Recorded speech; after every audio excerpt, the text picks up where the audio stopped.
On January 7th, we were obviously experiencing these really high winds. We thought it was just going to be a massive windstorm. Our team kind of rushed to get tasks done. We were securing den flaps, making sure there was no objects that could go flying around. We made a decision to close our shelter early that day to allow time for our staff and volunteers to get home early. We had stayed later anticipating that animals were possibly going to get out of their homes with wind blowing down fences or different things like that. I stayed back for a few hours to make sure that the animals in our care were safe and that everyone was able to get home safely. Again, just expecting the winds. And I was on the phone with our chief veterinarian, and I remember seeing fires starting, and it was approaching Pasadena. When the winds picked up that very first night, it was already like in the back of my mind, like, this is not normal. The smoke and the wind, I couldn't sleep that night because it was just so jarring. I could see the flames from my house because I live about 4 miles directly south from where the fire started. I'm not too far down from Pasadena. I did have to evacuate. I evacuated my house that night. My first thought was to text my mom and kind of make sure like she was okay and that everything was, you know, good on their end. At the time we lived about 5 miles from Eaton Canyon. I actually live in Pasadena, about 3 miles from where the fire started. So the first night I actually came to the shelter with my pets and my partner to stay overnight in my office, which is above our admissions desk. I got a call from our dispatch that said a crowd was forming outside. It was about 10 p.m. I remember getting that call, and she said, "You better come down." I went down there and immediately started, you know, handing out clipboards, forms, talking to people. When I got to the shelter that night, there was already a line of people from the front of our shelter up to the park. Many of them just holding their pets in their arms, in their cars. Just a little update on how we're doing here. It's 2 in the morning and we have 2, 3, 4, 5, 6, 7, 8, 9, 10, 11, 12, 13, 14, 15 cats that we're working on getting booked in and setting up housing for. I just remember it being like 3 or 4 in the morning and looking out, and it was very eerie because there was so much smoke and there's this line of people that like I couldn't see the end of it.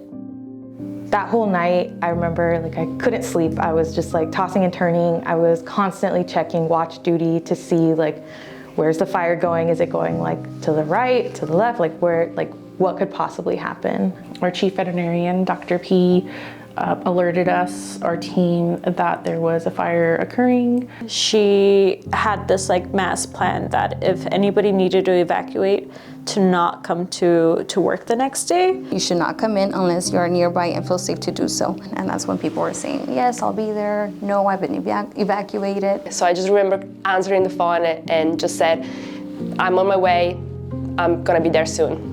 I started getting messages from staff members asking me if I was gonna be here the next day.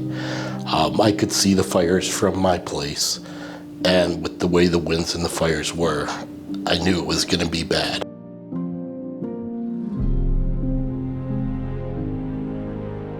And then I woke up and the world was on fire. Everything was different. The morning around 5, I remember texting my mom and just being like, are you okay? Like, do you need me to go to the house to get anything? She said they were fine. I didn't have to go. And then I started getting my own evacuation warnings. And I just opened up my Instagram and saw just house after house, friend after friend posting about how they had lost their house or their parents had lost their house. I just put on my work clothes and immediately drove back. I was driving into work. I was driving on the 210 freeway and literally just the entire time was just like fire on the foothills. And I started seeing the smoke, and then I started seeing the flames. Like you couldn't see a skyline. It was just gray. It was ominous and apocalyptic. And as soon as I got here, I saw the line of people outside of the shelter waiting to kind of leave their pets with us because they had nowhere else to go. They couldn't take their pets with them. I remember like the ash falling and stuff, and the sort of telltale sign of that very orange-red glow With so much ash, definitely the need to use a mask. We were literally shoveling ash out of the kennels. The buckets that we used to give their dogs water were just filled with ash. So it was like trying to get ash out of the water, but then it was still raining ash. This was unlike anything I'd experienced before. In those first 72 hours, we made a decision that anybody that needed help, human or animal, was going to receive help in the best way that we could provide it. We all kind of huddled up and we're looking at lots and lots of animals who had come in overnight. I remember Laura turning to me and letting me know there were over 50 cats in intake. Ultimately, I came in and I remember just being like in shock at the line of people up the block, people with like makeshift masks, just trying to like holding their pets, like scared. And it was just like jumping into action and figuring out like, what are we doing? Like, how are we gonna help this like family? Like, what can we do? I was going to be there, basically. If they needed me the whole day, that's what they were gonna get the whole day. It was something that everybody has to be hands on deck to kind of help whatever we can.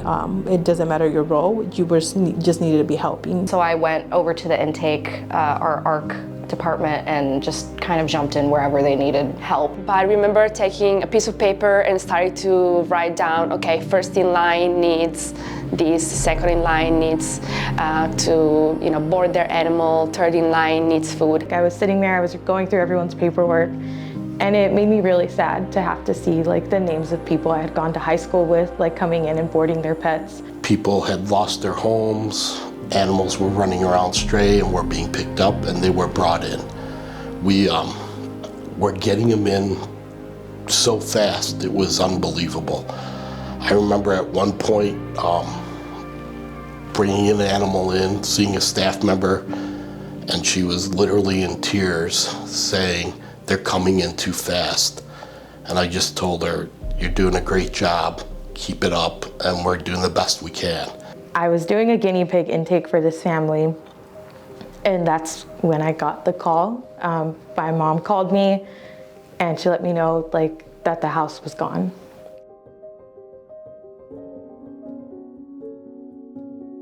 I will have visceral memories of the first day of Chris and the team, and just the overall attitude being that we're here to serve the community, the staff, and the animals, and whatever we need to do that, that is what we're gonna do. Seeing the devastation that was happening actively in Pasadena, I knew that we were going to need to make space for people who had nowhere else to go. At that time, because we were continuously getting animals in, it was now we're out of kennels.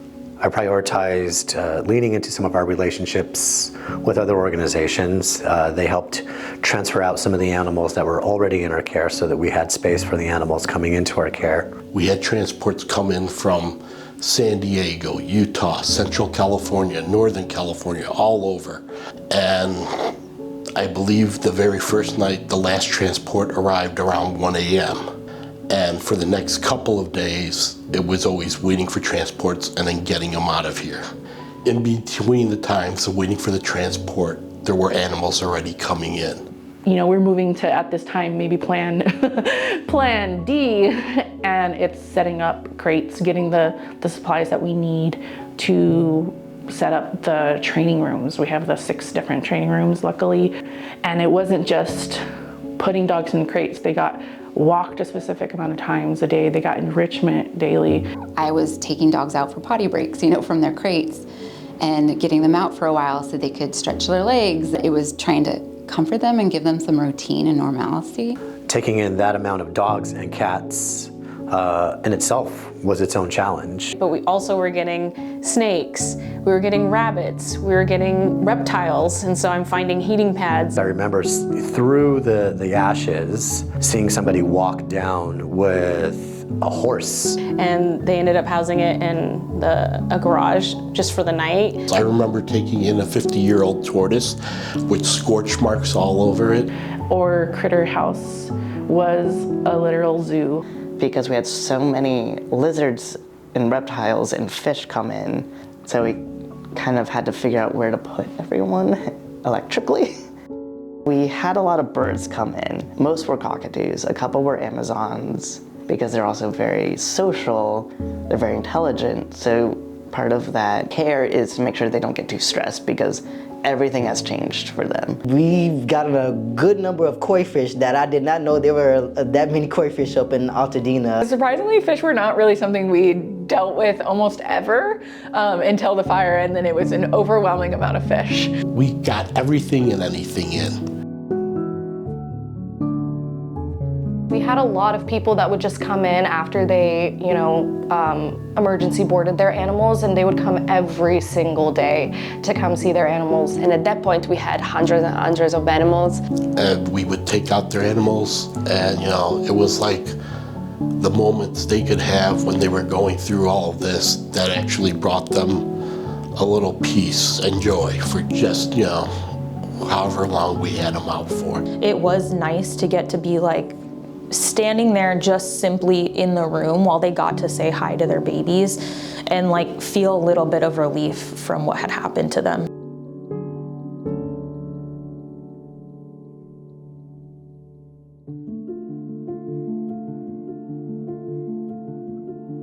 One of the big things that I was focusing on was making sure our ICU was ready to receive any of these burn animals. And when I came down to the clinic after helping with the housing, that's when I saw some of the first patients. Garfield was one of the first cats that we received that was a burn cat from the burn zone. I was like, no, maybe it's just, some smoke on the fur, maybe a few, like some ashes. He was definitely burned. His whiskers were curled up, his paws were burned. I told myself, okay, this is what you're here for. Let's just keep it together.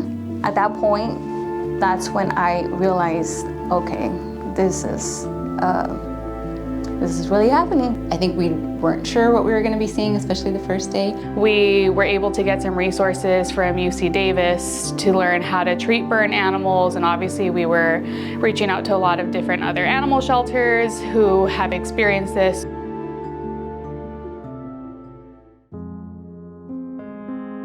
Roxy, the poodle, lives in my memory. I had seen her waiting in line with her owner. Gray poodle, I remember her. When I spoke to the owner, he gave me basic info. This is Roxy, she's burned from her abdomen and other areas in her body. I told him, you know what, we're gonna take care of Roxy. I'm gonna have to take her now, and I promise we're gonna treat her like our own. And he's like, wait, but can I tell you more about her? And I was like, sure. And he said, well, first of all, I want to let you know that Roxy's not a gray poodle. She's actually white. And when he said that to me, like, I just felt like my arms felt so heavy. I was holding her. Man, she was in horrible shape. She ended up being transferred out to a different hospital so she can get the care that she needed, since we kept getting more and more animals. And then I found out that Roxy wasn't improving. Unfortunately, the owners did have to make the tough decision of letting her go. I had high hopes that Roxy would make it, but when I found out that she didn't, it felt like I lost my own dog. I think till this day I can't let that go. Like, I think of her like every other day.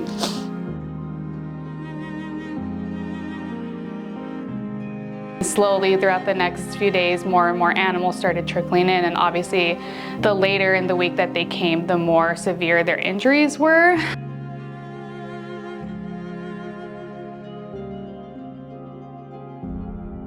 We didn't start seeing wildlife affected by the fires until the end of that week and the beginning of the next week. It was really tough because so much of what we got in were birds, and most birds have such sensitive respiratory systems.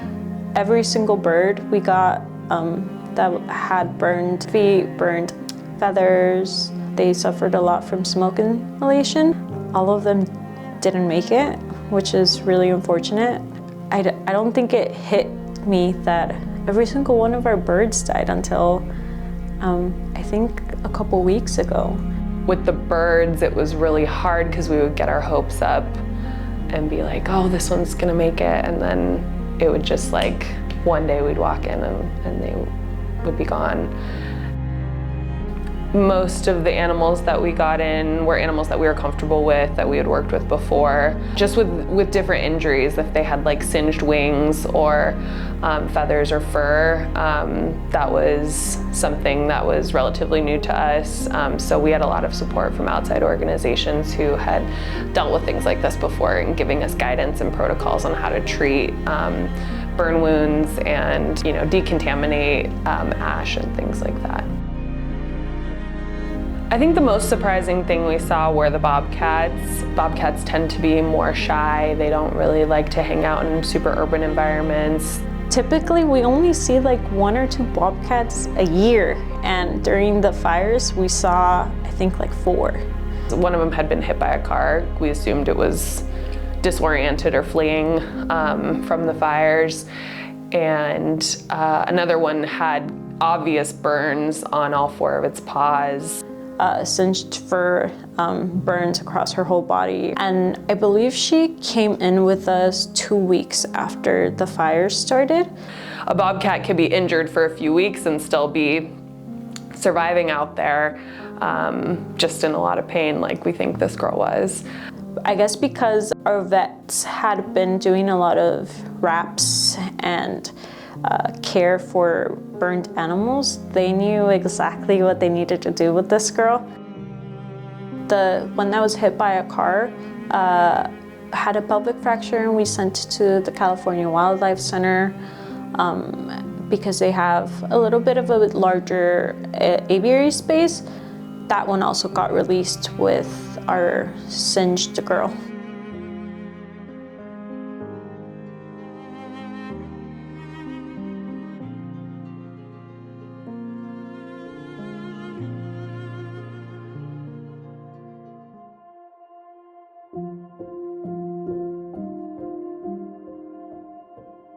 We were able to mobilize and start our search and rescue efforts less than 48 hours after the fire started. We knew that there were animals still roaming at large or that were stuck behind in houses, so that's where we prioritized the first phase of our search and rescue efforts. So I would say the second or third day, that's when everybody started to come in and help us put in a plan to go out and look for people's animals who were calling in. We started to go out into the burn areas, looking for people's lost pets, looking for any pets in need, any wild animals that needed help. We would go out and help them. There were also a lot of people that had chickens, so we would go out and make sure the chicken has food and water and stuff like that.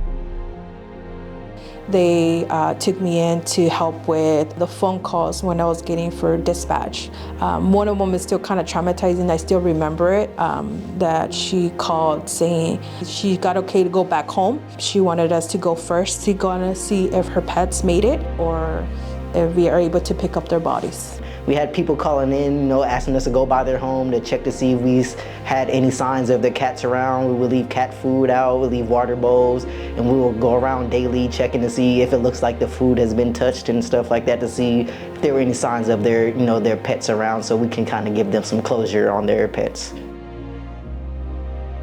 It looked really terrible. It looked like somebody just dropped a bomb up there and this house is gone, only chimneys left. I felt, my heart really felt for all those people who lost everything.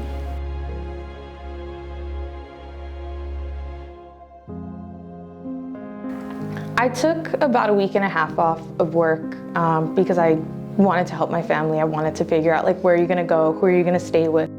I wanted to be with the people that were also feeling the effects of the fire and had also lost things. So I started, helping people do owner visits and, helping people locate their animals. It was heartbreaking to talk to folks that weren't able to leave with their pets, and they were now searching for them. People were blaming themselves for not being able to rescue their pet when the situation was so chaotic that nobody really understood what was happening. We would have 10 people that for one cat, they were hoping it was their cat. And obviously it's probably only one of those people that it was their cat. We were trying to help the animals medically, but also trying to help these people that were hoping their animal was with us and that maybe they're injured and they were with us in the ICU. They were all singed, completely different colors than they normally were. And because they were so badly injured, they had to be medicated, so they're not necessarily acting how they normally would. And I think that was really hard, is seeing people have that hope and wanting to come in and have the resolution of finding their animal. And you're there trying to be like, animals are resilient, they are resourceful and they're strong and they get through hard things, and please don't give up. But you can see it in their eyes when they're on their 5th visit and nothing. These are their pets, like I'm seeing them as my patients, but they're also somebody's pets and loved ones. And then I'd have to be like, okay, well, I can run the DOA list for you. We'd go through it together, and it was really hard to have to be like, well, did you live near this street or that street? A lot of my clients didn't get the happy ending I wanted them to have, but for some of them, it was like the sweetest thing in the world.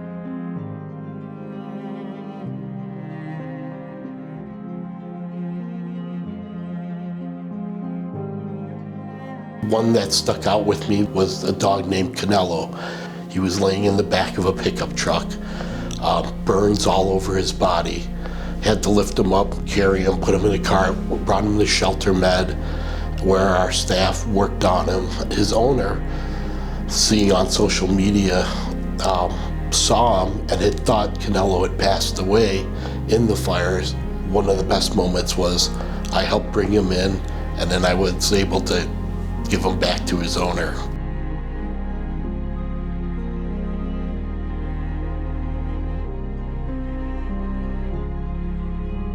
I remember there was a man on a bicycle that came back from the fire zone with a cat. I remember the cat was very severely burned. I stopped everything that I was doing and I rushed to be seen by the vet.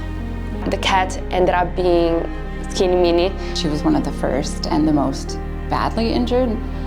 Despite her condition, she was always like very responsive and loving and sweet. So just seeing her, and despite the circumstances, it was heartening. So I remember Mark and Lisa, their address matched up perfectly with where she was found. And he called Lisa, she saw her, and they were just like, I think this is her, like this has to be her. Like, definitely will never ever forget just the love and affection that they had for this cat that they hadn't found for so long. We continued the medical care, and it's kind of been history ever since with them.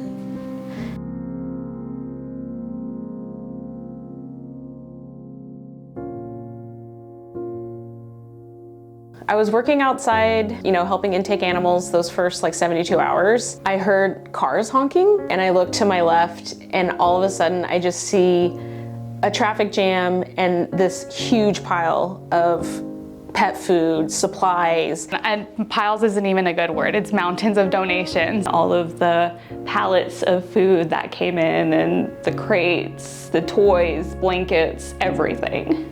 It was actually causing a traffic jam because so many people wanted to drop off supplies to us. I remember tearing up in the parking lot and thinking about how many times we'd struggled to stock our pet food pantry in the time before that, and then just a complete 180 and some of the worst times we'd ever seen. We actually had a volunteer that basically stayed all day, every day, just taking in donations and organizing it in our brick parking lot.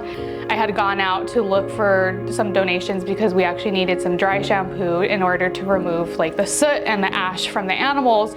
So I found a couple bottles, I walked back in, and I want to say less than an hour later I walked into Shelter Medicine and there was just bags on the island, and I'm like, what is this? And I opened it up and it was literally just bags of waterless pet shampoo, and that truly just that moment was so humbling to me because someone came and asked. Michelle told them hey, the vet team did say that they're gonna need this.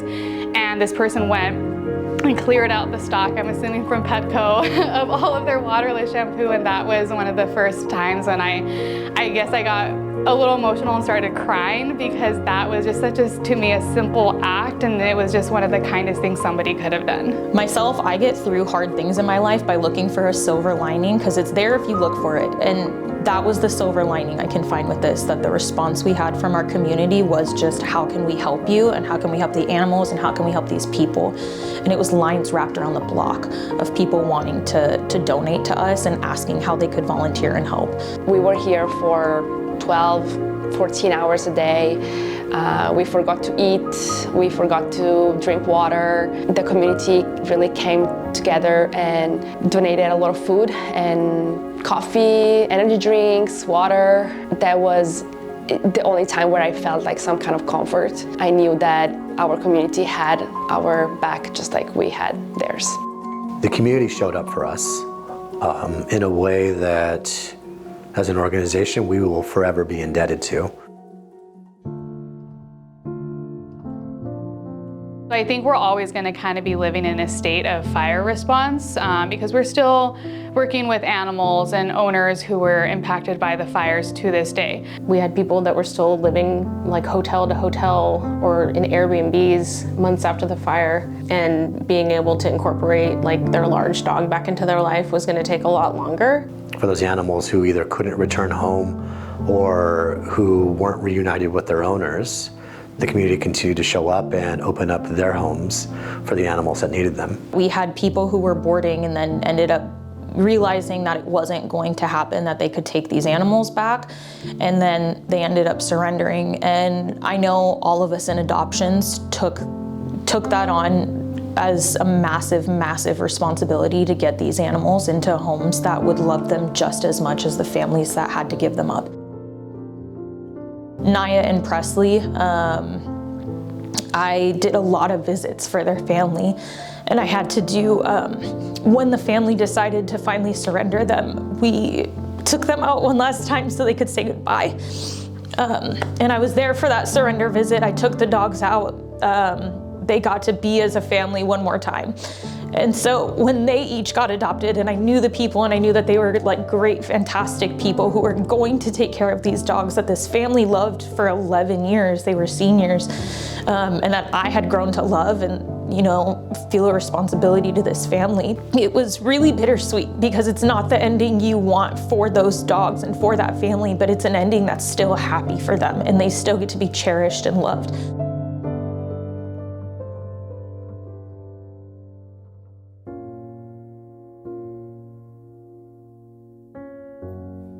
I think that there's a lot of us look back at January 7th and feel like we left a piece of our heart in that part of 2025. As an organization too, and even like as a human being, it's before the fires and after the fires. It's still so fresh for everyone who experienced this, and those who lost their homes. I grew up in Altadena and Pasadena. So I haven't been up there even after the fires. It's just, I don't want to go back there because it's very traumatic. Because my dad's home was there and it's not there no more. I think Altadena is still very much feeling the effects of the fire. They're still, you know, rebuilding. I don't think it'll ever look the way it looked, unfortunately. We still are caring for animals from the fires. Each and every day we take them out. We, work with them, make sure they're fed and happy, but this is a never-ending process at this point. We still have these animals waiting to get picked up, and they're somehow a reminder of what happened a year ago.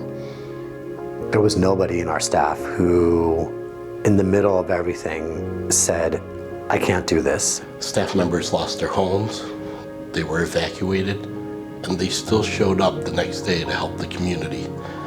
And it didn't matter what jobs they were hired to do, they did what was needed to be done. We know like we can rely on each other, and we have this bond now from getting through that awful thing together and realizing that we can count on each other a lot more than we knew we could. We saved lots of lives, and we were able to positively impact the lives of thousands of people, and we're going to continue to do that. And there wasn't one person who is responsible for that. The only reason we're able to do that is because of every other person that works at this organization.